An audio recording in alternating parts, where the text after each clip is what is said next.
Hola mis hermanos, ¿cómo están?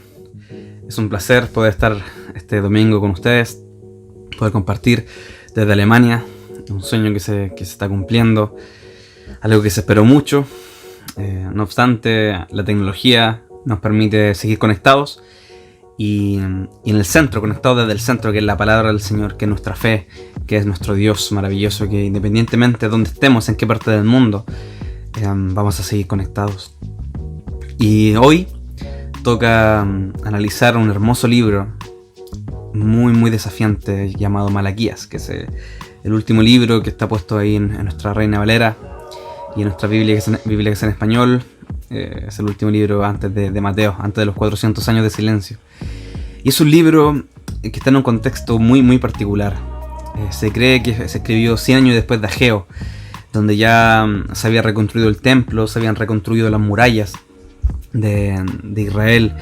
Ya después de ese tiempo en Babilonia estaban un poco curados de la idolatría, o sea, ya no andaban levantando imágenes de acera por todas partes, ni prostituyéndose, como dicen ahí algunos profetas, con otros dioses. Entonces, en este contexto de se supone una paz, de haber ya reconsolidado, de haber vuelto, de haber amado más su cultura, amar más sus tradiciones, su fe, se escribe este libro, porque estaban apareciendo problemas típicos de una iglesia, de un lugar, de un grupo de personas que se relaja, que se calma, que se olvida de lo que su Dios ha hecho por ellos. Y es un problema que nosotros no estamos exentos. Entonces, lo que vamos a ver aquí en este libro, en algo histórico, en algo que le pasó al pueblo de Israel, es algo que muy probable nos pasa a nosotros, nos haya pasado y nos pasa en el futuro. Entonces es un libro al que hay que analizar, al que hay que ver, y vamos a ir viendo las partes. Obviamente no vamos a ver cada versículo del libro, que sería ideal, pero vamos a ir viendo lo más importante y los versículos claves para poder entender qué es lo que Dios quiere decir a través de esta carta. ¿Qué problemas, por ejemplo, estaba teniendo el pueblo de Israel? Esta carta se enfoca en los sacerdotes. Sacerdotes que cumplían sus funciones, pero que ya no estaban haciendo esas funciones con un corazón sincero. Estaban haciendo nomás. Estaban simplemente congregándose, estaban cumpliendo las tradiciones, los ritos que su religión le exigía. Por ende, estaban teniendo un sinfín de, digamos, cosas malas, un sinfín de irregularidades, un sinfín de corrupción en el templo de Dios. Por otro lado, se divorciaban una y otra vez, repudiaban a sus mujeres una y otra vez. Era una práctica muy común que se estaba dando en estos pueblos. Entonces habían descuidado a la casa de Dios, habían descuidado sus tradiciones, habían descuidado el centro de su fe. Y en este contexto, donde ellos también se sentían seguros porque tenían un Dios, se levanta este profeta. Dios levanta a este profeta para dar un mensaje. Un mensaje que se enfoca en varias cosas. Primero se enfoca en quién es Dios, qué es lo que Dios exige y es y hace por su pueblo. Luego las cosas malas que este pueblo y este sacerdocio ha hecho en la casa de Dios y en el pueblo de Dios. Y luego termina dando una advertencia y una esperanza. Porque Dios dice que Él no cambia y que Él es fiel. Entonces es un libro hermoso que vamos a ir viendo. Así que vamos allá. Antes vamos a orar y ya comenzamos con esto. Papito, muchas gracias por este tiempo. Gracias por poder conocerte, por poder estar cerca de ti. Y esto que le pasó a este pueblo, a tu pueblo, en el Antiguo Testamento, parte de un corazón humano caído, Señor. Y nosotros no somos mejores que ellos. Simplemente hemos creído y hemos tenido fe. Entonces queremos ser humildes y ver lo que pasó con este pueblo en ese tiempo con humildad y sabiendo que no estamos libres de que nos pase. Toca nuestro corazón. No queremos ver este mensaje y pensar en que otro lo necesita, o que mi vecino, o que el tal hermano lo necesita. Sino, Señor, yo necesito entenderte. Yo necesito conocerte más. Abre nuestros corazones. En el nombre de Jesús. Amén.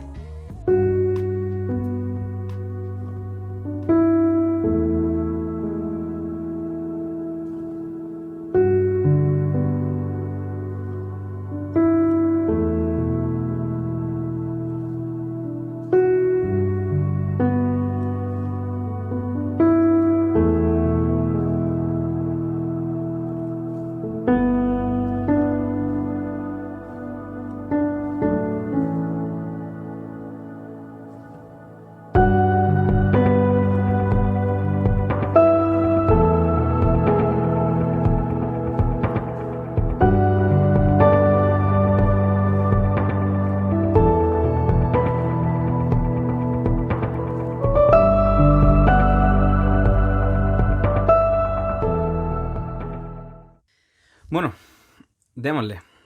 Malaquías, capítulo 1, versículo 1 y 2. Dice así. Profecía de la palabra de Jehová contra Israel, por medio de Malaquías. Contra, ya partimos mal, tío. Entonces esta es una profecía donde se está claramente dando una advertencia. Vemos que el medio que Dios usa es Malaquías. Entonces en este versículo 1 nos muestra quién da la profecía, que es Jehová, es su palabra, que tiene un medio, que es este profeta Malaquías, que es un medio entre Dios y el pueblo. ¿Y para qué? Contra Israel. Versículo 2 dice así: Yo, Jehová, ¿cierto? Os he amado. Y dijisteis: ¿en qué nos amaste? ¿No era Esaú hermano de Jacob? Dice Jehová. Y amé a Jacob. Y Esaú aborrecí, el capítulo 3, y convertí sus montes en desolación y abandoné su heredad para los chacales del desierto. Entonces el inicio de esta carta, o de este libro, de esta profecía, es muy claro. Dios tiene un pueblo. Dios eligió a un pueblo. Dios tomó una decisión de escogerlos. Entonces, partimos de que es Dios quien hace, es Dios quien elige, es Dios quien hace. Dios, por la voluntad de Dios, por la soberanía de Dios. Entonces todo esto es teocéntrico, todo esto apunta a Dios primeramente. Y este Dios eligió un pueblo. Eligió un pueblo llamado Israel, por misericordia, por amor, porque Él quiso. No porque tengan algo especial o algo maravilloso, algo que los mega diferencie del resto, sino porque Él quiso. Simple y llanamente por eso. Entonces este pueblo, este lindo pueblo que nosotros hemos visto toda su historia, ¿cierto? A través de los profetas que hemos estado estudiando, a través de su historia. ¿Qué clase de pueblo fue? Sabemos, ¿cierto? Y pasemos al versículo 8 del capítulo 1 y dice así. ¿Y cuando ofrecéis el animal ciego para el sacrificio, no es malo? Asimismo, cuando ofrecéis el cojo o al enfermo, ¿no es malo? Preséntalo pues a tu príncipe.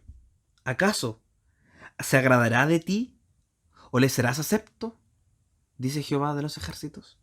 Entonces este versículo parte dándole ya duro a los sacerdotes, que los sacerdotes eran los encargados de ser este puente entre lo espiritual y lo terrenal.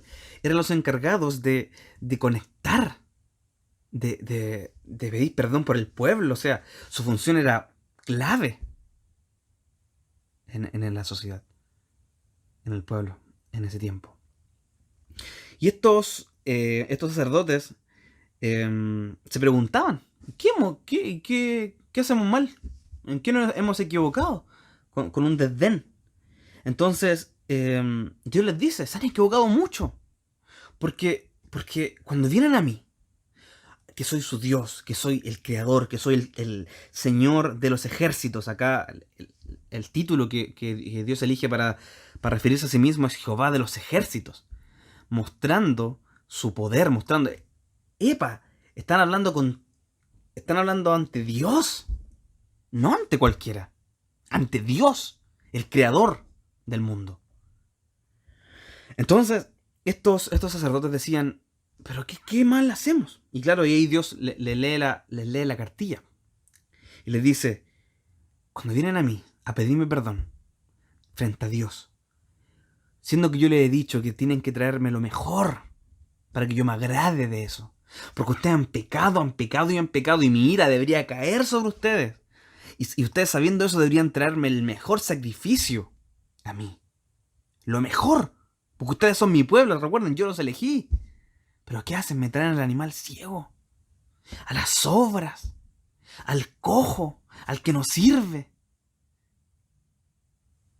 Esto tiene un significado profundo, hermanos.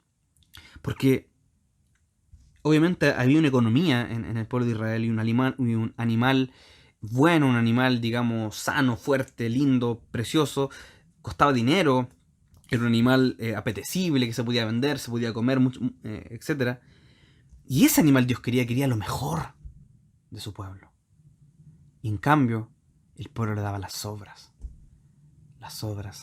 a Dios. Y Dios les dice, Dios se los dice.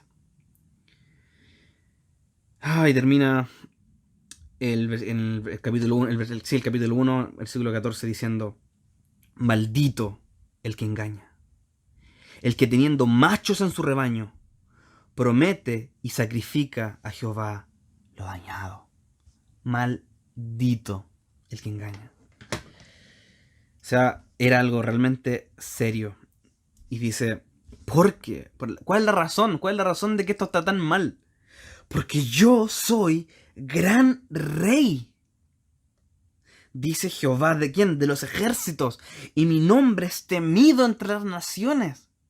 O sea, ¿cómo no van a entender? ¿Cómo no van a cachar lo que están haciendo? ¿Cómo no van a ver cómo están ciegos? No soy cualquiera. Háganle eso a sus príncipes. O sea, Dios les dice, ustedes prefieren estar bien con sus príncipes, con las autoridades terrenales, con sus jefes, antes que conmigo, que soy el Dios que los escogió.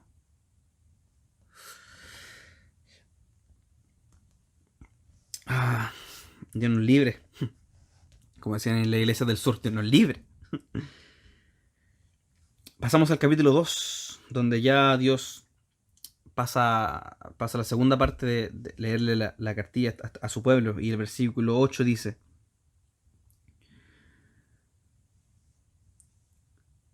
bueno, el 7 y el 8, lo que deberían hacer y lo que no hacen. Porque los labios del sacerdote han de guardar ¿qué? La sabiduría. ¿Qué es lo que es la sabiduría? El temor de Dios. Y de su boca el pueblo buscará la ley. O sea, ¿qué debería hacer el pueblo? ¿Qué deberían hacer los sacerdotes frente al pueblo? Mostrar la ley de Jehová. La palabra de Dios. Porque mensajero es de Jehová de los ejércitos. Como que Dios está diciendo, miren, yo los elegí. Ustedes son mi pueblo, yo los amo, yo les doy todo. Y su responsabilidad, sacerdotes, no es lo que están haciendo, sino es ser, digamos, la conexión, lo que yo les dije delante, entre el pueblo y Dios. Entonces, los sacerdotes deberían tomar la escritura, tomarla y mostrarse al pueblo. Y ser este puente, este canal para ellos. Versículo 8 parte con una palabra más, pero no obstante, lo contrario a esto. Vosotros os habéis apartado del camino. No solo eso, o sea, primero se apartaron ellos, que eran los encargados. ¿Qué más? Además, habéis hecho tropezar a muchos en la ley. O sea, todo lo contrario. O sea, en vez... Mira, no solamente ellos estaban mal. No solamente ellos estaban fallando, sino que hacían que los demás fallen. Porque ellos tenían una responsabilidad que no estaban cumpliendo. Habéis corrompido el pacto de Leví, dice Jehová de los ejércitos. El pacto de Leví. Leví fue un hijo, ¿cierto? Que fue elegido, hijo de Jacob, que fue elegido para tomar este rol de sacerdocio. Los levitas, de ahí vienen los levitas. Y tenían un compromiso con Dios de guiar al pueblo, de dedicarse a la palabra, de dedicarse a los sacrificios, de dedicarse a la adoración constante en el templo. Por ende, ellos tampoco tenían tierra, ellos no habían tocado tierra, porque por eso también había un diezmo, que era el diezmo que todo el pueblo, al ellos no tener tierra, no poder producir, sino que tenían que dedicarse solamente a Dios, el pueblo, las demás tribus, le daban, ¿cierto?, el diezmo, el 10% de lo que producían para que ellos puedan sostenerse y así ellos cumplir su misión, su tarea. No obstante, versículo 11, prevaricó Judá, y en Israel y en Jerusalén se han cometido, ¿qué? Abominación. Abominación. Abominación viene de abominable, asqueroso, algo muy, digamos, malo. Y eso, lo peor de todo, eso estaban haciendo. ¿Por qué? Judá ha profanado el santuario de Jehová que él amó y se casó con hija de Dios extraño.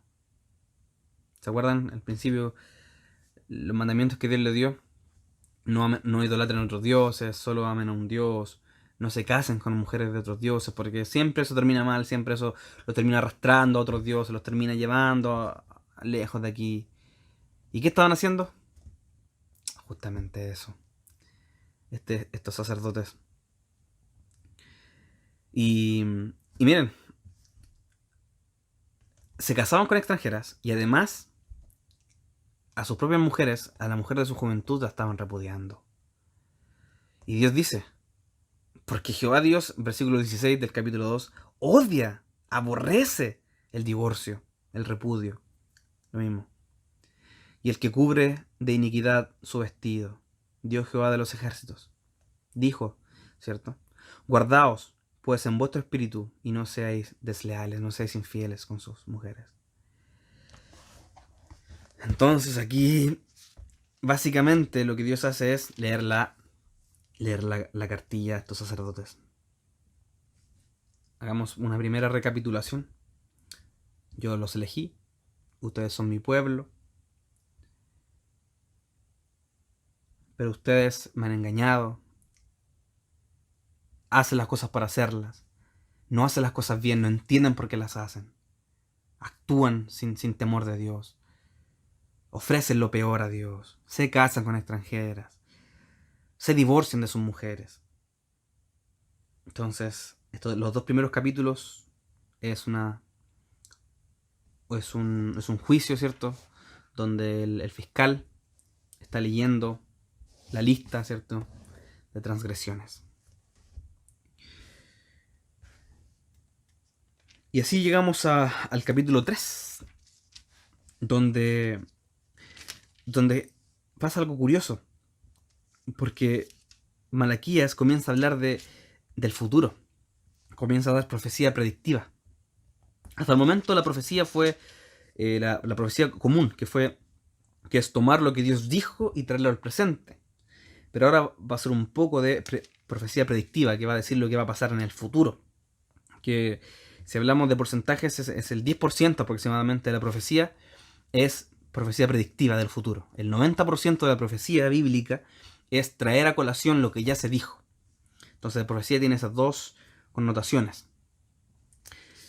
Entonces, ¿qué les dice? Miren.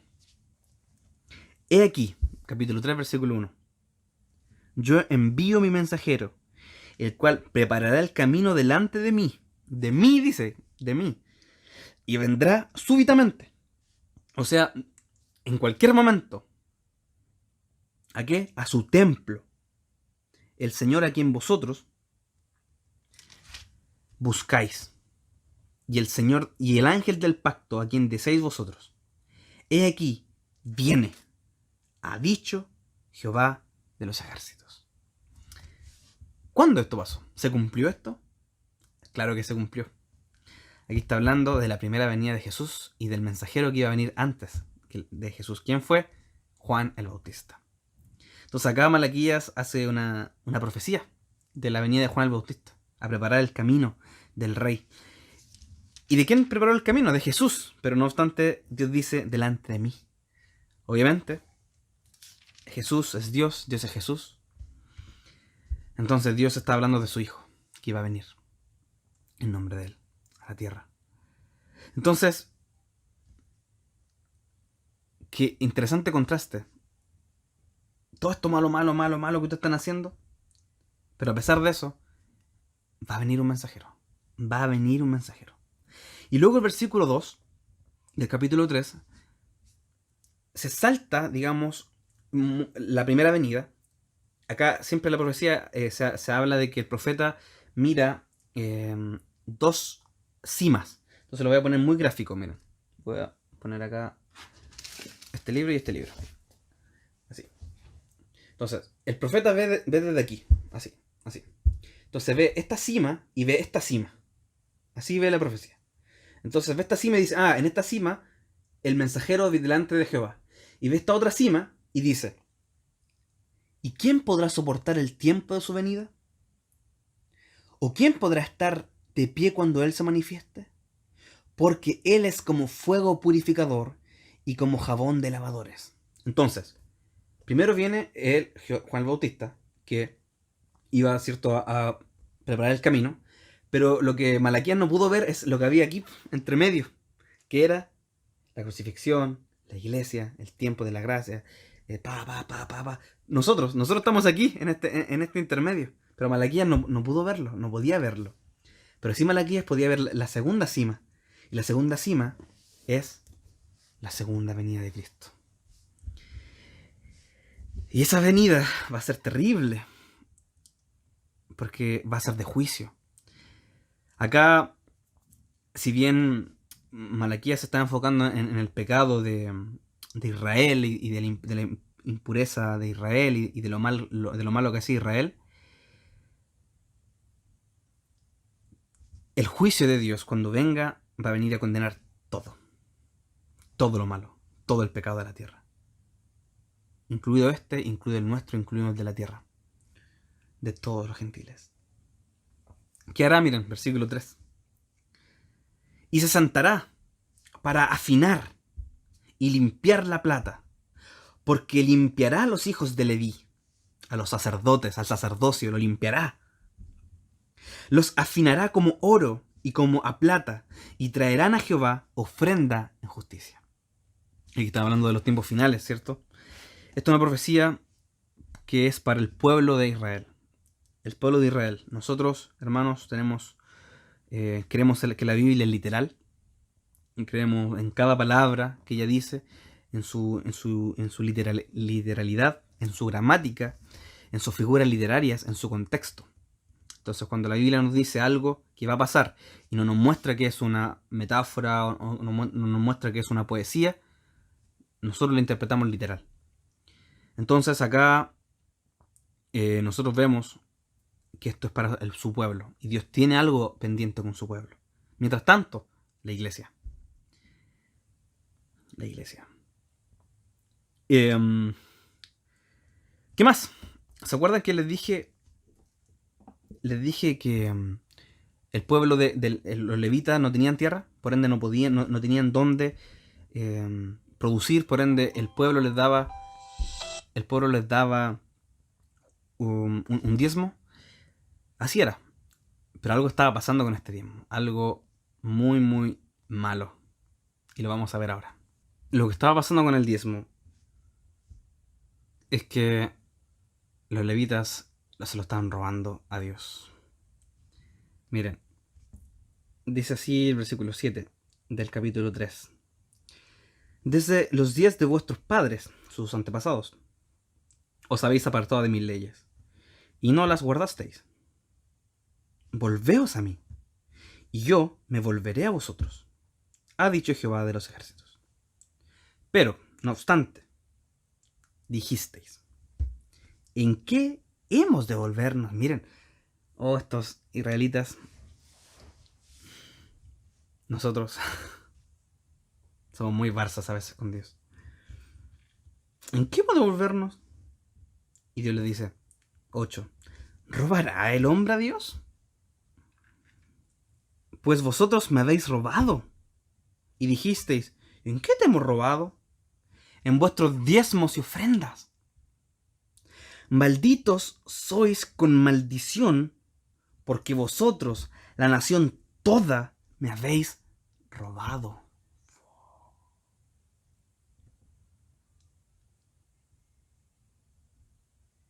Qué increíble. Qué increíble. Los sacerdotes estaban usando ese dinero de Dios probablemente para usos viles, para usos que no tenían por propósito los diezmos. Este dinero de Dios. El pueblo también, por otro lado, en vez de dar este dinero a Dios, tampoco lo estaba haciendo. En el Antiguo Testamento tenemos los diezmos como una figura de orden, como una figura de responsabilidad del pueblo frente a lo que Dios les daba. Ellos podían devolverle a Dios un 10%. Hoy en día no tenemos diezmo como tal, digamos, como institución en el Nuevo Pacto, en el Nuevo Testamento. No obstante, ahora es más difícil, porque ahora el 100% es de Dios. Somos solamente mayordomos de lo que Él nos da. Es su dinero que nosotros administramos. Entonces también, cuidado en ese sentido. Cuidado en ese sentido con el dinero. Y acá hay algo que a mí me hace estallar la cabeza, que es el versículo 6 y el 10. El versículo 6 dice: porque yo Jehová no cambio. Por esto, hijos de Jacob, no habéis sido consumidos. Y lo complemento con el 10 que dice: traed todos los diezmos al alfolí, al lugar de los diezmos. Y miren, y hay alimento en mi casa. O sea, hagan lo que tienen que hacer. Hagan lo que tienen que hacer. Pueblo, a pesar de todo sus maldades, a pesar de todo lo malo que han hecho, dice Dios: traed los diezmos a mí, al alfolí, y hay alimento en mi casa. Y probadme, dice Dios. Como probadme a ver si yo les voy a fallar. Ahora en esto, dice Jehová de los ejércitos: si tal hicieres, ¿cierto?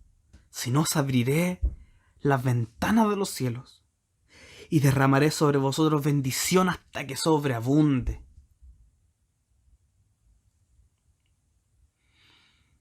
¿No es maravilloso cómo es Dios, cómo es su misericordia, cómo Él no cambia?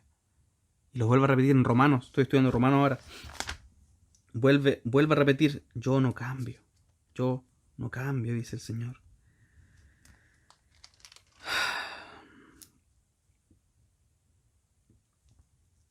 Yo no cambio. Dios siempre es igual.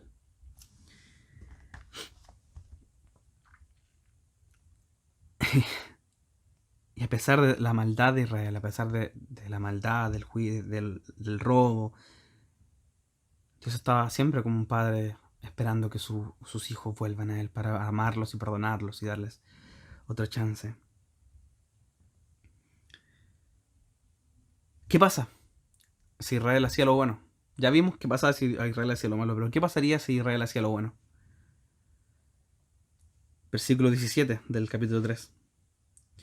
Y serán para mí especial tesoro, ha dicho Jehová de los ejércitos, en el día en que yo actúe, y los perdonaré, como el hombre que perdona a su hijo que le sirve. Entonces os volveréis y discerniréis la diferencia entre el justo y el malo, entre el que sirve a Dios y el que no sirve.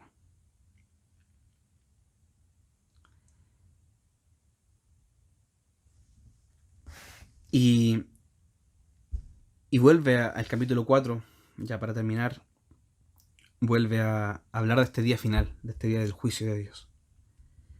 Y dice así: porque he aquí, viene, futuro, el día ardiente, como un horno. Y todos los soberbios y todos los que hacen maldad serán estopa. Aquel día que vendrá los abrazará, ha dicho, ¿quién? Jehová de los ejércitos. Y no les dejará ni raíz ni rama, o sea, los desaparecerá. Mas a vosotros, los que teméis mi nombre, nacerá el sol de justicia, y en sus alas traerá salvación. Y saldréis y saltaréis como becerros de la manada.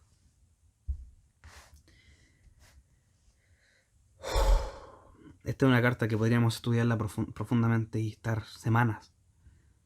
Ahora en un espacio muy corto he tenido que resumir el mensaje de Malaquías. Y ya hemos entendido a grandes rasgos el mensaje para Israel. Pero ahora extrapolémoslo a nuestra condición, a nuestra vida actual.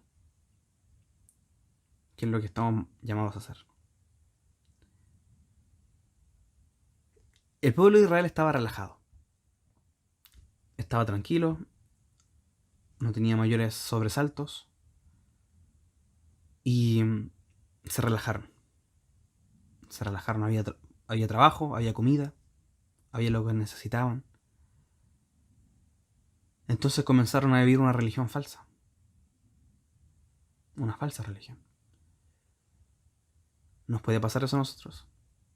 Sí. Siempre. Nadie está exento de comenzar a vivir vidas por vivir. Ellos sacrificaban animales malos. Nosotros podemos adorar falsamente. Podemos orar falsamente. Podemos ir a la reunión, conectarnos a la reunión, tener reuniones por Zoom. Todo falso. Podemos poner caras de culto. Todo falso.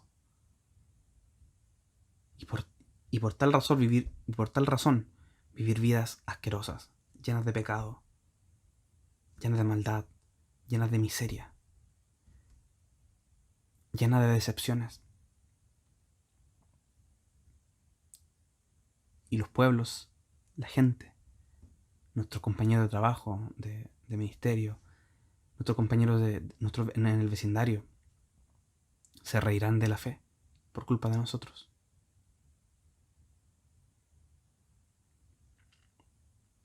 Este mensaje, ¿se acuerdan que era para los sacerdotes? Pero el Nuevo Testamento lo complementa. Dice que nosotros ahora somos una nación de sacerdotes. ¿Qué clase de sacerdotes vamos a ser? ¿Una generación mala? ¿Pecadora? ¿Infiel? ¿O una generación que cumpla lo que tiene que hacer? Que es conectar a la gente con Dios. No nos relajemos, hermanos. No cambiemos la verdad de Dios por la mentira. Ayer estudiando Romanos veía un comentario de Barclay, lo comenté en el grupo de oración, que decía: el pecado trae más pecado y la pureza trae más pureza. ¿Qué quiere decir esto? Si comenzamos a ser cristianos que vivamos en pecado, eso nos va a llevar a más pecado y a más pecado y un círculo vicioso de pecado. Ahí. Totalmente inmovilizados, totalmente inútiles. Más si comenzamos a buscar al Señor, Él nos va a comenzar a dar fuerzas. A dar fuerzas en Él. Para hacer su voluntad. Mis hermanos, estamos en un tiempo especial. Donde el Señor ha mostrado su gracia, su misericordia, donde ha venido para salvar, para perdonar, para cumplir la ley por nosotros. Dios cumple la ley por nosotros. ¿No es hermoso? Toda esta ley que los judíos no pudieron cumplir y que los condenaba, hoy vino a ser cumplida. No obstante, ¿por qué cumplimos la ley ahora? Les voy a poner un ejemplo para terminar. Un hijo sale de la casa de su padre, hace cosas horribles, se gasta el dinero, lo humilla públicamente a su papá, vuelve a la casa. Tiene dos opciones. El papá lo perdona. Uno es olvidarse de todo lo que hizo y del perdón que recibió y volver a caer otra vez. O pensar profundamente en lo que hizo y en el perdón que recibió y vivir una vida digna a ese perdón que recibió. Y con su vida agradecer a su padre por el perdón que recibió. Solo dos opciones. Usted fue perdonado, hermano. Yo fui perdonado. Pero vamos a vivir una vez y otra vez en pecado olvidando lo que Dios hizo por nosotros. ¿O vamos a querer pelear la buena batalla de la fe?